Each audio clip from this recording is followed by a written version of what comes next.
નવરાત્રિને હવે થોડાક જ દિવસો બાકી રહ્યા છે ત્યારે રાતલડી ધ મંડલી ગરબામાં ઢોલના તાલે અને શરણાઈના સુરે ગરબાની રમઝટ બોલાશે। નવરાત્રિ જેમ જેમ નજીક આવી રહી છે તેમ તેમ લોકોમાં ગરબા અને દાંડિયા રાત્રિનો ઉત્સાહ વધી રહ્યો છે ત્યારે આ વર્ષે એવેટેડ રાતલડી ધ મંડળી ગરબા ફરી એકવાર જાદુ વિખેરવા માટે તૈયાર છે, જ્યારે જે પરંપરા, સંગીત અને નૃત્યનું સંપૂર્ણ મિશ્રણ પ્રદાન કરે છે જે ગરબા રસિકોને મોહિત કરશે।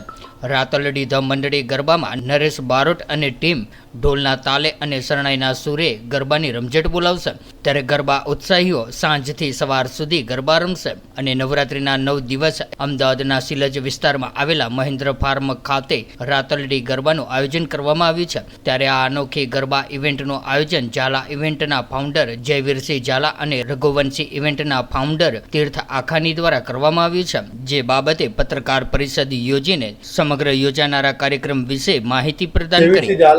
ઝાલા ઇવેન્ટ્સ પ્રાઇવેટ લિમિટેડ મારી કંપની છે જે છેલ્લા 6 વર્ષથી હું રન કરું છું અને આ વખતે રાતલડી ધ મંડલી ગરબા કરીને અમે નવરાત્રીનું આયોજન કરીએ છીએ શિલજ ખાતે। એમાં અમે સાંજથી લઈને સવાર સુધીનો કોન્સેપ્ટ છે અમારો, જેમાં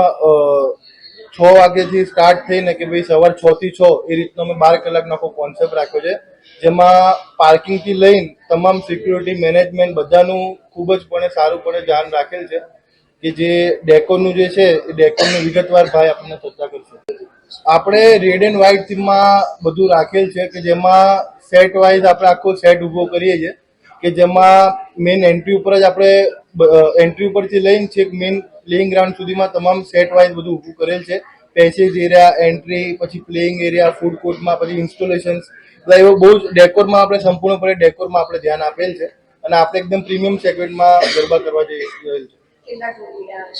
આપણે ટોટલ જે ઓરિજિનલ મંડલીના આર્ટિસ્ટ છે જે નરેશભાઈ બારોટ જે છેલ્લા 40 વર્ષથી વગાડે છે મંડલીમાં, એમને આપણે હાયર કરેલ છે અને ટોટલ એમની 22 જણની ટીમ આપણે રાખી છે। આપણે મંડલી તો સમજો કે બધા મંડલી તો કરતા જ હોય છે, પણ આપણે જે મંડલી કરીએ છીએ એ નેક્સ્ટ લેવલ કરીએ છીએ કેમ કે આપણું જે ડેકોર જે છે લોકોને મેઇન તો કોઈ બી ક્રાઉડ આવતું હોય એટલે એમને પહેલા તો સેફટી, ક્રાઉડ અને ડેકોર 3 વસ્તુ જોતા હોય છે। કોઈ બી કે રાતે છોકરીઓ આટલી તમે સ્વાભાવિકપણે વસ્તુ છે કે કોઈ બી છોકરીઓ રાતે નીકળતી હોય તો એ પહેલા એમની સેફટી જોવે કે ભાઈ ક્રાઉડ જોવે કે ભાઈ ક્રાઉડ સારું છે, સેફટી સારી છે કે રીતના, તો આપણે સેફટીથી માંડીને ડેકોરથી માંડીને ક્રાઉડથી માંડીને બધાની આપણે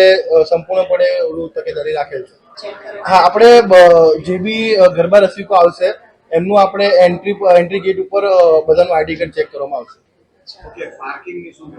પાર્કિંગમાં આપણે ત્રણ પ્લોટ રાખેલ છે જે મોર દેન 3000 કાર્સનું આપણે પાર્કિંગ છે, એમાં અલગ અલગ 3 પ્લોટ છે અને ચોથું આપણે વીઆઈપી પાર્કિંગ રાખેલ છે। तो व्हाट्सएप, ट्विटर, फेसबुक, इंस्टा जहाँ भी आपका अकाउंट है इसे शेयर बटन के द्वारा वहाँ पर शेयर करें।